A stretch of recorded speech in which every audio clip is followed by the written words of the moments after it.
as basketball trainer Shawn Farmer to get some expertise on some players' recent performances. And we are live on SNY's Facebook, Twitter, and YouTube pages, as well as streaming on SNY.tv. And as always, you can get involved in the comment section throughout this entire stream. We'll also discuss RJ Barrett's incredible performances in the recent days later in the show, but we got to start with the baseline and the Cam Reddish news. So as first reported by a friend of the show, Adrian Wojnarowski, as confirmed by our insider, Ian Begley, the Knicks have acquired forward Cam Reddish from the Atlanta Hawks for former first-round pick Kevin Knox and a protected first-round pick in 2022 via Charlotte. The Knicks also acquire forward Solomon Hill and a second-round pick for 2025 that came by way of Brooklyn. So, Ian, you reported the Knicks' interest level in Reddish a few days ago. What can you tell us about this trade with the Hawks? Right. So, Chris, recently the Knicks and the Hawks had talked about this deal, about sending Cam Reddish to New York, and Atlanta had talked about wanting Quentin Grimes in the deal. And, it kind of reached a stage where something might have happened, but ultimately decision makers with the Knicks did not want to include Grimes in this trade. And so you end up with Knox and that first round pick via Charlotte.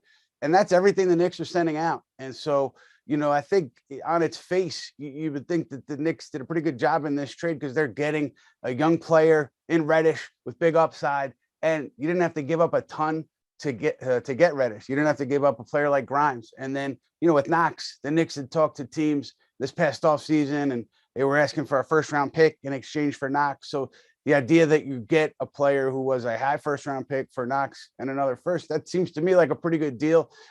So that's where things sit right now. Now you have to see where Reddish fits into this roster, where you play him. Obviously, he's going to get an increased role here in New York, and he's extension eligible this summer. One note there, Chris, is teams who had been kind of poking around on Reddish felt that for the extension, he'd probably be looking at between 18 and 20 a year for that extension. So that's something to keep an eye on here with the Knicks and Reddish moving forward. Yeah, and obviously, I think as you just mentioned, as you just laid out, I feel like it's a major steal for what the Knicks got in Cam Reddish, what they had to give up. Because I don't know what the Atlanta management, if they've got another deal coming forward, but for the Knicks, not to give up, that much to get a player like Cam Reddish, who, has a lot of upside, as a 3-point shooter and defender, just gives Knicks fans a lot of hope. And Jonathan, we'll get into the various aspects of the trade, including, Kevin Knox and the first round pick. But what was your initial reaction when you saw the news that Cam was coming to New York? I think like a lot of people, I was just surprised at the cost. I mean, obviously, Ian is always going to be humble, but he had this a couple days ago, so it was kind of on all of our radars already. And Thank you, what, my friend. and I think it checks out, right? The Knicks are in a situation where they're kind of in this in-between place where they are trying to win games, but at the same time, there is a young core being built here. So Cam Reddish, I do think fits in with that. The thing, but again, that surprised me was the cost was so low, as Ian just referenced. And I think it does speak to a few things, most notably, what is he looking for in an extension coming soon? And the other thing, though, that I wonder is, it's understandable that Atlanta would want to move on from a player that they have no intention of re-signing because they just spent so much money in the offseason. I get that. But what does this say about the fact that there are 28 other teams in the league that could have made this deal and nobody thought to pony up anything more than what the Knicks gave, which is, all due respect to Kevin Knox, a guy who was a fringe, NBA player at this point, and then a protected first round pick that's never going to end up in the lottery. And then the only other thought I'll give on it is, I think Cam Reddish maybe was there some discontent there in Atlanta because he wanted the ball more. So comes now to New York, where I think you could argue that one of the issues with the team so far this year is only one ball and a lot of guys who feel like they need it, want it to be successful. So great trade, I think, for the value. I'm going to be very curious to see how it works today. And again, with the money stuff moving forward. Yeah. And, Shawn, the one thing about Cam Reddish, he's greatly improved his 3-point shooting from last year. Only shot 26% last year, 37% this year. What kind of player are the Knicks getting in Cam Reddish from what you've seen from him in this season? Well, Cam is my let me talk about my concerns with Cam first. I don't want to be Debbie Downer and talk about, and kill everybody's what their happiness today for what happened for the Knicks, because it is a great trade. But Cam is a guy that I think can relish in the role of what he did at Duke, not being the go-to guy. I think coming in, playing alongside RJ Barrett and Julius Randle and not having that pressure on him to carry a team, it will bode well for him. But Cam is a guy that has tremendous upside. He has a lot of defensive versatility to bring to the Knicks. And I think something that people are not really putting their eye on is how Reggie Bullock left, and Cam can come in and fill that void as a defensive stopper like Reggie was. And that's something that I think that was important in going forward with this trade. No, it's very important because defense has been something that they've lacked. I mean, last night, versus the Mavericks, they obviously played very well. Nerlens Noel was a big reason why, as well as, Mitchell Robinson. But the defense is something that they desperately need. So I agree, getting Cam Reddish, somebody, who can defend a lot of different players will add a lot more value to this team. But Ian, how exactly do you think Cam is going to fit into this lineup, and how does that shake up the rest of the roster? Yeah, it's a great question, Chris. And I don't have an answer to it right now, but it's one that, Tom Thibodeau and the coaching staff are going to have to work through because, you look at the roster, excuse me, and you have Evan Fournier, you have RJ Barrett. And so, but you're trading for Cam Reddish and you see him as obviously a part of your future, I would assume. So where does he play ahead of Fournier? Do you have to tinker with the starting lineup? Are you bringing him off the bench, a bench unit that when Derrick Rose is healthy has great chemistry? There's been a lot of lineup questions prior to this Reddish trade with, Tom Thibodeau taking Kemba Walker out of the lineup, then due to injuries and COVID issues, Walker's back, and now there's injuries. So it's just another question for Tom Thibodeau. I don't think there's an obvious answer. It's going to be interesting to see how it plays out. But clearly, if you're Cam Reddish, I think you're expecting to get a bigger role than you had in Atlanta. And if you're the Knicks and you're trading for Cam Reddish, I assume you're doing so with the idea of giving him significant minutes, and you're doing so being comfortable with the idea of extending him off of his rookie deal. How do you see it playing out, Jonathan? Do you feel like he'll fit well, or where do you think he would fit the best on this Knicks roster, whether it's starting or coming off the bench? I mean, we'll probably get into it a little bit more throughout the show, but he played with RJ at Duke. I think the perception is that those guys went to Duke together, so therefore they should want to play together. Is that the reality?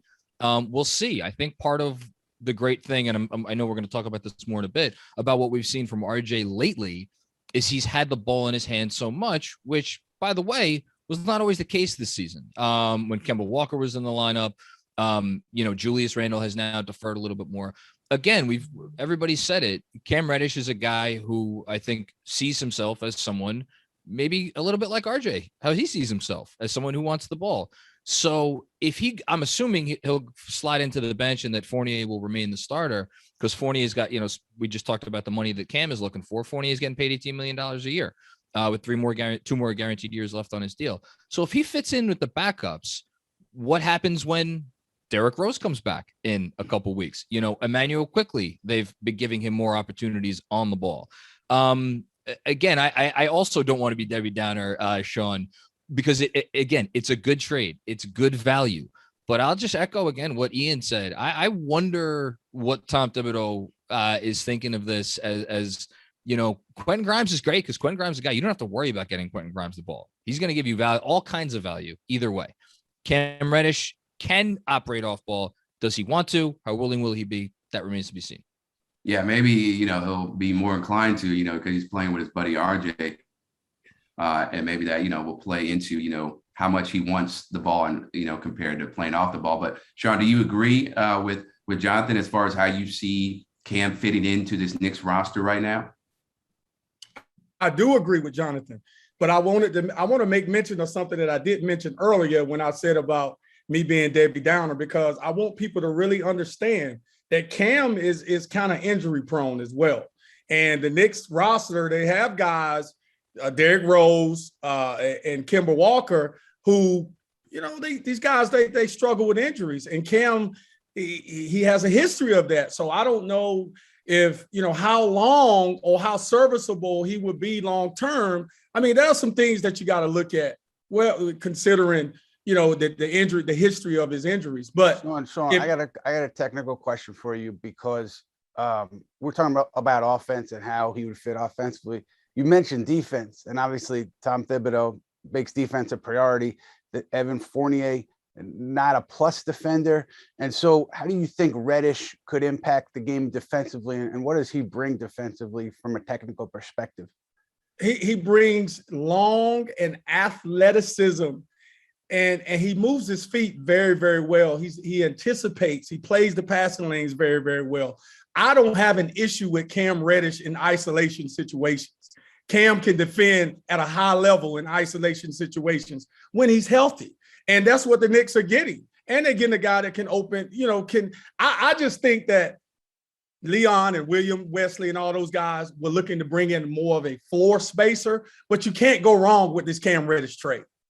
Can he help them switch on pick and rolls? Is he? Oh, absolutely. No doubt. And I left that out. He plays very, very well in the pick and roll. He done it throughout his career at Duke, and he's going to do it. He's been showing a lot of promise, even though he's young, but he still understands the nuances of the pick and roll and how to use his length and athleticism and not get into foul trouble. So yes, I think it's a major, major plus for him understanding how to guard in the pick and roll. Yeah, and the thing, to your point, Shawn, about, injury prone, for Cam, he only played 26 games last year with that Achilles injury. And then this year, he's been more healthy, but he, has been out the last few games with an ankle injury. Then he also had a wrist injury. So yeah, you do have to be cautious, about his injury history and whether, you will be able to get a lot out of him long-term. But once again, make sure you write your questions into the comment section, no matter what platform you're watching on. We'll get to them throughout the show. And Ian, how much credit should the front office get for the way they've acquired picks over the last couple of years to really put themselves in this type of position to acquire more talent? It's a good point, Chris. And honestly, you talk about Scott Perry, the Knicks general manager. He's a common thread here in terms of the Knicks being very, very cautious, conservative with their first round picks. Phil Jackson even was against dealing future firsts. And so this is kind of the fruit of Steve Mills, Scott Perry, and their adherence to no way are we giving up a future first unless it's for an absolute superstar. And now you see the abundance of first round picks they have, and they have so many second round picks too.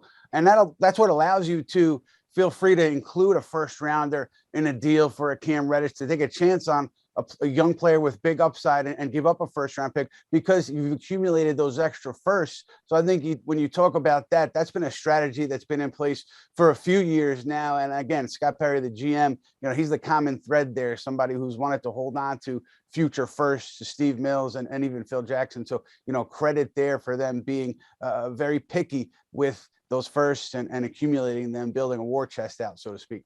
Right. And that's how it is. You can't always pull the trigger on the first deal that you like. So, being patient, even though it might not be to the fans' delight, can definitely pay off. And we'll see, on the court, how it pays off with Cam Reddish being on the Knicks. But one guy who will not be on the Knicks anymore, obviously, is Kevin Knox, Jonathan. So in your eyes, from what you saw from all the years that he was on the Knicks, why didn't the whole Kevin Knox experience work out? Oh, goodness. I still feel like there should be a plaque for December Rookie of the Month, his rookie year. Like, what about Summer League? Yeah, Summer League too. I mean, look, and Coach Cal has said it. I mean, there's talent there with Kevin Knox. I think we all know that there's talent there, but it's just interesting to me how we could focus on parts of his game. I'm sure Shawn would be much better to speak to this than me in terms of the foot speed on defense. And, there's obviously always been issues with the motor and whatnot. I just always wonder that there were two extremes in terms of how he was brought along, where in his rookie year, he was given carte blanche. Like there was no accountability. There were no consequences. It was go out there, take your 30 some odd minutes tonight. Whatever you do, you do. No one's going to be looking over your shoulder. And then to go from that to the complete opposite extreme, which was, okay, we're trying to win games now. If you can't do X, Y, and Z, you're not going to get on the court. I wonder what would have been the situation if either in one direction or the other. I don't even think it matters. There was just more of a through line in terms of how they were going to develop him. I think for the purposes of, the Knicks, I think his time here had kind of run its course. I will be curious, though. I mean, I don't know if the opportunity is going to be there in Atlanta. They obviously have a lot of mouths to feed there as well, which is part of why I think they're doing this deal. But I mean, there's still talent. Is it talent to be, an eighth man or a ninth man in the league? That would seem to me to be the ceiling.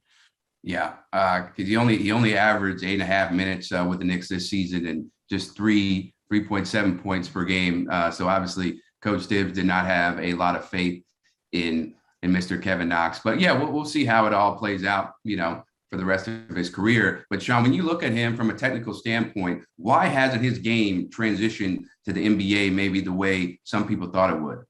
It's mental. It's all mental. And let me say this to you. When you keep hearing the same thing over and over and over again, that what you're not, you start to believe it at some point. And Kevin Knox, let's just call it what it is, guys. I'm not here to be mushy. The guy got to focus on defense. He's got to be able to guard people. That's the only way Kevin Knox is going to play in any system. He's got to show coaches that he can guard. And I think that was the knock on him. And Cal is right. The kid he got talent, but he's got to be able to guard. You just can't go out there and just jack up threes and not play defense and not get back in transition. And, he had a laid back approach and personality. Great kid. I've met the kid, talked to the kid. Great kid, understands the game. He can't help the lack of foot speed, number one. But number two, you can work at those things. And if you really want to play and you really want to contribute to an organization, so you keep telling me what I'm not, then I'm going to prove you wrong and show you what I am. So he's got to get to that point, whether it's with Atlanta, which I doubt it. He'll stick because he's young and he's still on his rookie deal. And the interesting thing to me, Shawn, and everybody is, you look at a young player like Knox and, let's say he goes and he turns into a solid player a couple of years from now, or like a Frank Ntilikina turns into a solid player a couple of years from now. But, it's so much of it is about fit in the NBA and opportunity. And Kevin Knox, as John alluded to, year one, he was given that opportunity. He had the ball in his hands, and then things changed and he was held more accountable. Second year, and the Knicks also were trying to win games more fervently in the second year, and that changed Knox, that changed his approach, that changed his opportunity. So it's so much of it is about opportunity and fit. The talent for Knox is there. Obviously, rebounding and defense, the Knicks wanted to see more there from day one, and they didn't see what they wanted, so that's an issue for Knox. But, if he does go on and turn into a solid rotation player, I think it's worth considering the opportunity and fit that he has there as opposed to what he had in New York. Right. No, I definitely agree with that. But another name that you mentioned recently on SNY.TV, Ian, was a guy we saw last night at the Garden, Mass, point guard Jalen Brunson, who scored 14 in the game. What are the chances of him joining the Knicks in your eyes? Well, look, I said it. I'm not going to rule out Jalen Brunson to the Knicks until he files his retirement papers, because there's so many connections between Brunson and the Knicks. You talk about Rick Brunson, Jalen's father, one of Leon Rose's first clients when Rose was an agent. Brunson, longtime Knick, played for Tom Thibodeau, coached with Tom Thibodeau. Jalen Brunson, before Leon Rose took over as president of the Knicks, Leon Rose was one of his agents, was his agent at CAA. So there's so many connections there. Thibodeau loves him. The Knicks have had contact with the Mavs in the past about Brunson. Obviously, nothing's come to fruition yet, but that's something that I'm not going to rule out again until he signs a max deal with another team or he retires, because there's too many connections there with the Knicks, including, obviously, they're looking for stability at point guard, as they have been for so long now. So certainly that's a name that's on the radar for me, at least, when you talk about the Knicks and possible deals. Right. And Jalen obviously averaging 16 points this year, shooting 49% from the field. Shawn, when you look at his game and the type of shooter he is, what stands out to you? This is funny to me today that we're having this conversation about Jalen Brunson.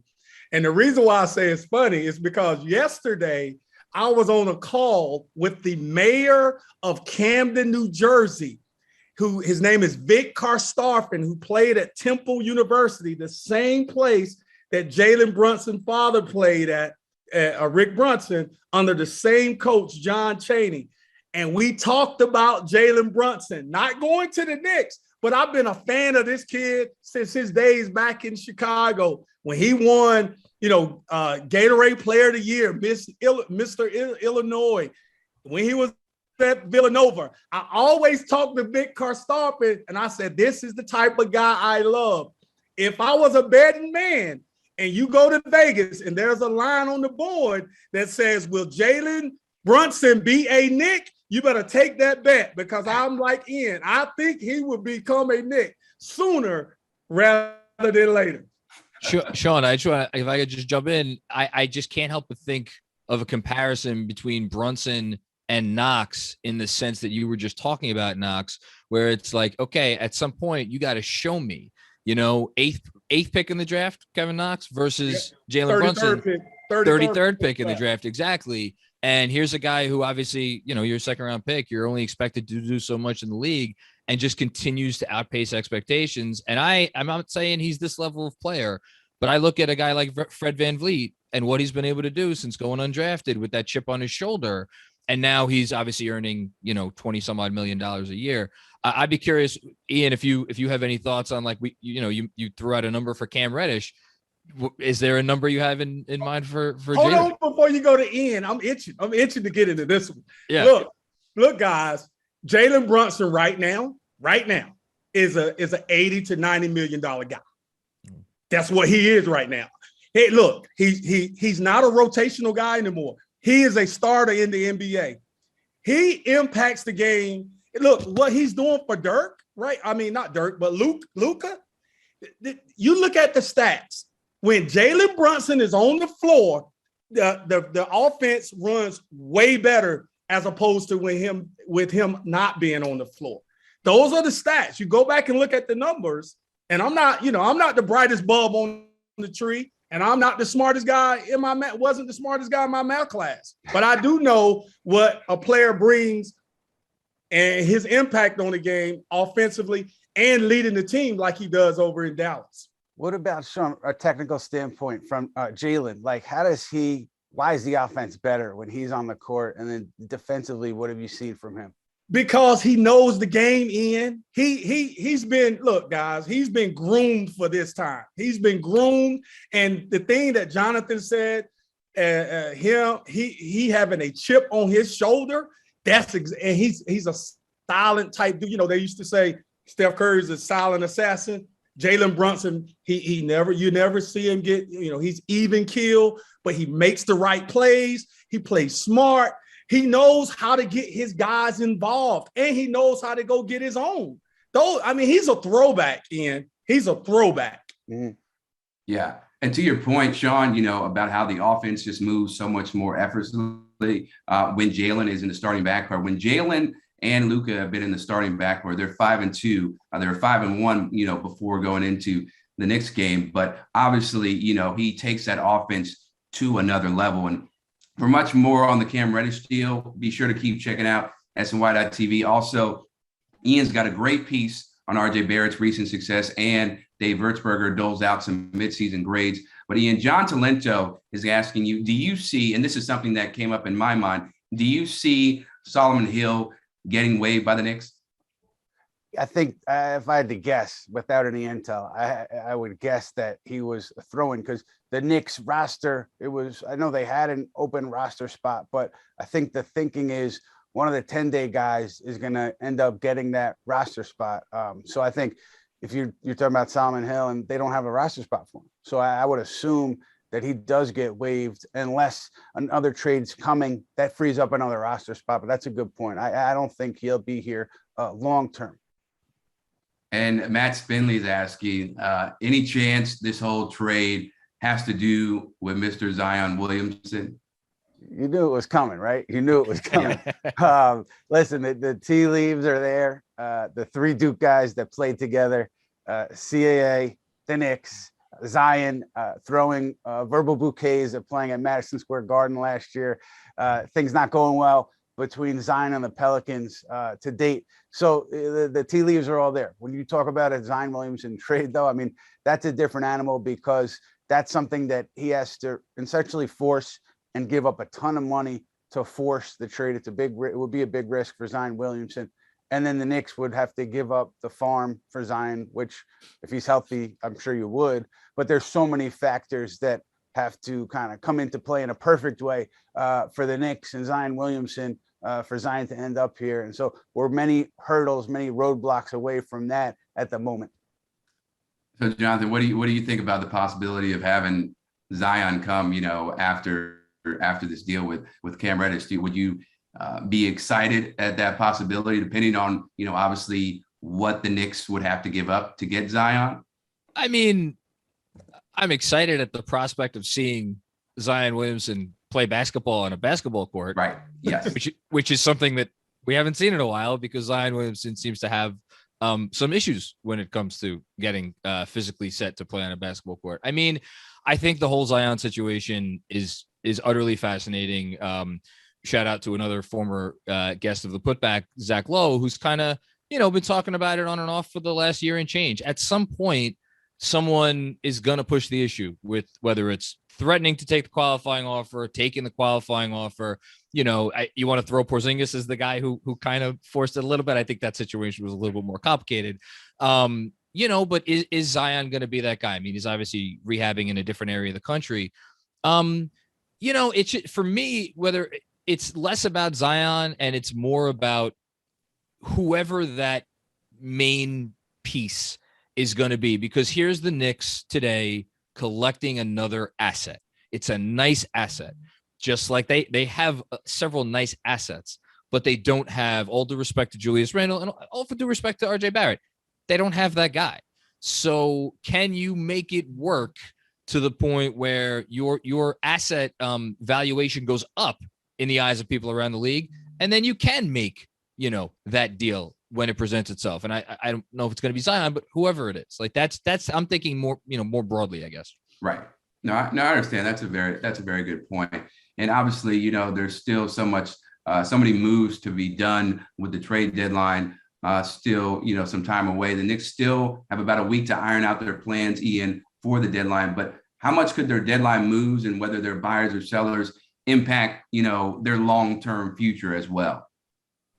Either way, this is going to have an impact on their future, what they do between now and February 10th. Because if you stand pat, then you're essentially saying that either you have a big move coming up this offseason, or you feel good about this group, including Cam Reddish, going into the next season, because you don't have a ton of cap space, or any cap space at all, really, going into the offseason. So you're not going to make a splash in free agency if the roster stays the way it is.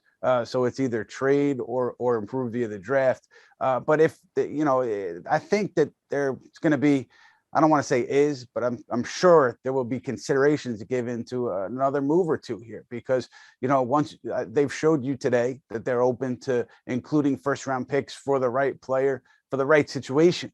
And so they have, again, that bevy of firsts to play around with, the multitude of seconds to play around with. And you're looking at a situation similar to Knox with Mitchell Robinson, where you have to make a decision on Mitchell Robinson, because he can be an unrestricted free agent this offseason. You can extend him at any time, but you have to decide if he's really in your plans between now and February 10th, because if he isn't, then I would assume the Knicks would look to trade him and try to get something back.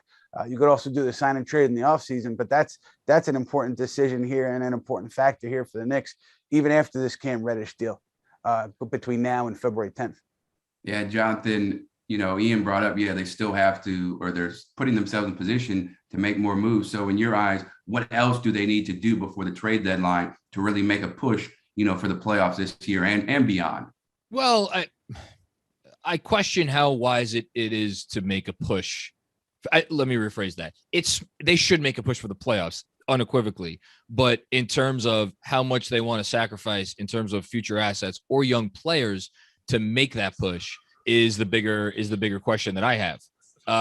And what I'm wondering in terms of, like, it's been reported that, like, Obi Toppin potentially could be involved in a deal. I know his name has been bandied about in the Miles Turner situation. Miles Turner would help this team, whether you love Mitchell Robinson, whether you don't like Mitchell Robinson. Miles Turner's shooting and defensive consistency, I think, would help the team. That's the type of move that would help them make, as you just said, a playoff push this year. But is it worth it to give up a guy like Obi Toppin, who you just picked, again, 8th overall a year ago? And I wonder, what this trade today says about their willingness to do that. I mean, Thibodeau likes his rebounders. Cam Reddish has played a little bit of 4. He's not, I'm curious what Shawn thinks. Like, do you see him as a guy who could play extended minutes as like a backup 4 in the league? Or do you see him more strictly as a wing? Because I think in terms of what they might be able to do in terms of the next move, I think his place, can he slot over to a higher position? Does that factor in? Is that a question for me? Yeah. Do you think he could play a little up the position? Well, you froze up, so I didn't really hear the last part of it. So, Cam Reddish. Do you think Cam Reddish could play a little 4? Yeah. Cam can play 4, but I don't know for an extended period of time because of lack of strength and just their sheer muscle. I mean, the 4 is a tough position to play in the NBA, but I think he can get away with it in a sporadic role, in a sporadic way. They can get by with them playing not extensive minutes. No, I don't think so. And Shawn, for Cam Reddish to take the jump to the next level based on where he is now and what we've seen from him at the NBA level, what's next for him? What do you see him as far as rooms for improvement, areas for improvement to make that next jump? I see him being able. Chris mentioned about him shooting the ball at a 35 or mid 30s, and it's up from last year. But I think Cam can be a 40% 3-point shooter. I think he has to really add some mid range, mix it up type to his game offensively, but I think his defensive game and his defense is way ahead of his offense, and I think he has so much more room to grow offensively.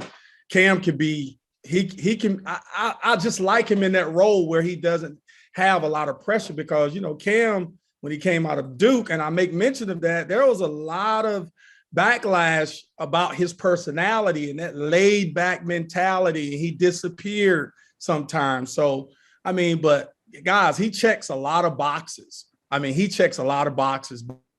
I think mid-range and, getting his three-point percentage up over right at 41%, I think that's where he needs to be going forward. Yeah. If he can get, that percentage, get his shot up to, 40, 41% from deep, that's going to be a very scary Knicks team. Because as you said, Shawn, his defense is already so much more ahead of his offense. But HSPY, and speaking of wings, says one of the wings is gone. Burks, Fournier, or Grimes before the deadline. Ian, how do you react to that?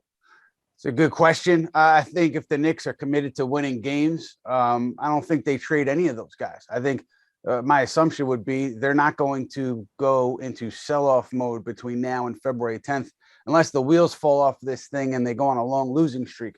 So by trading Fournier or trading Alec Burks, 2 players who, have been important in terms of what you're trying to establish this year and into the games you've won this year, particularly with Burks, I don't think you deal those guys because you're waving the white flag if you do. And Grimes, we've already said that they didn't want to give up, or I should say some decision makers with the Knicks did not want to give up Grimes in a Reddish deal. So I don't see them including him in any kind of deal before February 10th, unless it's for another star. Right. Yeah. I would say you'd be wise to keep him with the Knicks right now, unless he had some type of superstar, and who knows if that'll even happen. But for more on the Knicks, be sure to watch Geico Sports Night tonight and every night starting at 11 p.m. They'll have plenty of reaction to the Knicks trade for Cam Reddish, as well as coverage of all your favorite teams. Geico Sports Night, 11 p.m. on SNY. But obviously, this Cam Reddish news has overshadowed what RJ Barrett did last night. He became the youngest in franchise history to score 30 or more points in consecutive games, 31 against the Spurs, 32 against the Mavs.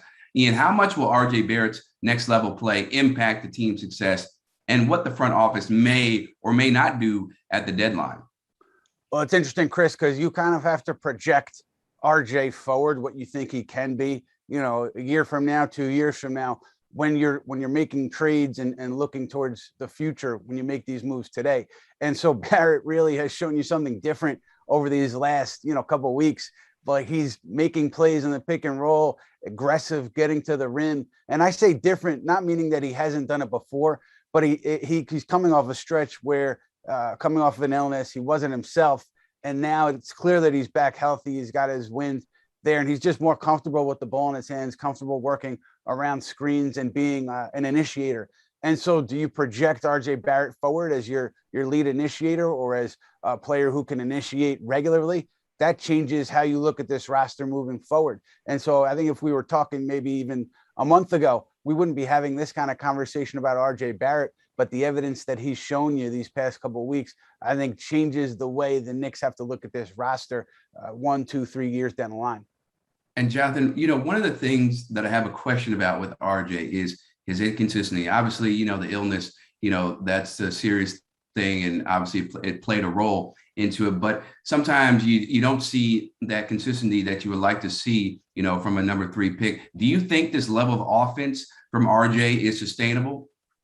It is the elephant in the room, right? With RJ Barrett, because it's not a question of what can he do when he's feeling it and what can he do when it's going well. It's a question of how often can he do it, because, Knick fans get on me in particular, being a little hesitant to anoint RJ as like the next, great Knick. And the reason I push the brakes a little bit is because if you look at other young kind of stars in the making around the league, they don't have it one game every week or 2 weeks or whatever. It's consistently, and it's maybe one bad game every, week or two. I think what we're seeing from RJ recently though is encouraging, because if you take it from the Denver game where, afterwards Tom Thibodeau made a comment about RJ getting in the gym and putting up shots. Since then, if you take out his first 2 post COVID games, the numbers are there.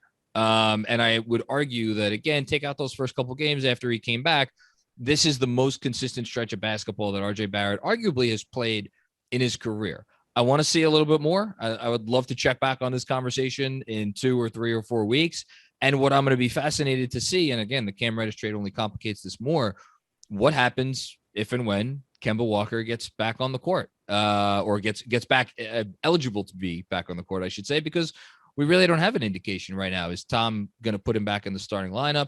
Or do we keep seeing the offense kind of flow through RJ Barrett more? Because that's the big thing, right? If it's working, which it seems to be working right now, maybe, don't switch things up.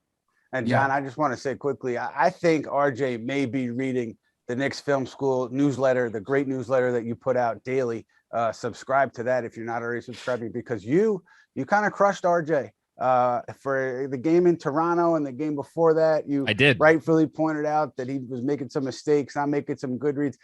I think he subscribes under a different email, and I think he maybe used that as fuel for his fire for what we've seen over the past few days. All intentionally, and it's all part of the master plan to bring a championship to the city. I've waited too long. If I could take a role in that, I'll do it.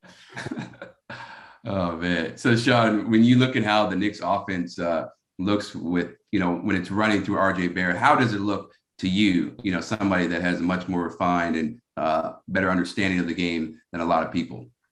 You see why I'm doing this? Yeah, you see what I'm doing? Yeah, come on, give me my flowers now. Because I told Ian, we talked about this on a couple of shows, a few shows back. I said, I wonder what it would look like with RJ Barrett initiating offense. Get him comfortable. You remember I said that? Yes. Well, listen, you guys, said that. Yep. When right now, RJ Barrett, if you remember, Jonathan, you probably remember this movie. It was called The Mask back in the early 90s with Jim Carrey. Mid-90s, Cameron Diaz. And he was looking in the mirror. He had his hat on, and he said, what did he say? You remember that, Jonathan?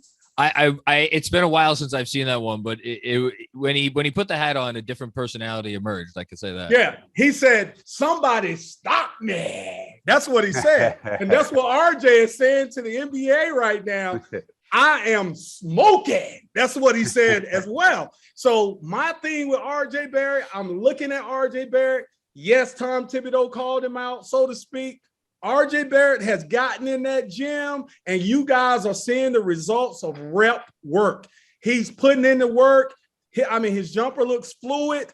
He held his follow through like twice last night. That tells me from a trainer, that's muscle memory. That's somebody who's putting up a lot of shots, and not only putting up shots, but really working his mechanics. And he looks good. And I came on this show 2 years ago and broke RJ Barrett's game down. And I said, I will wonder how he will look when he really focus in on his mechanics, turning his body, squaring up better, finishing his shot, stepping down harder, and landing in the same spot as opposed to leaning right or leaning left. And you're starting to see the fruits of his labor. Yeah.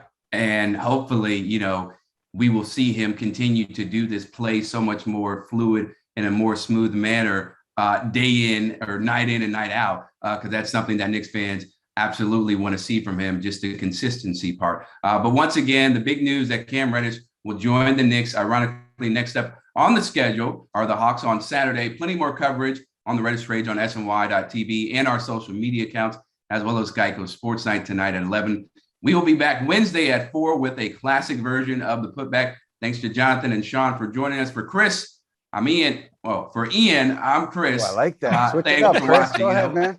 I had a double personality. You know what I'm saying? I switched. You want to come watch my kids tonight? Alter ego. No, not yet, brother. No. Watch mine first, please, Chris. Okay, I got it. All right.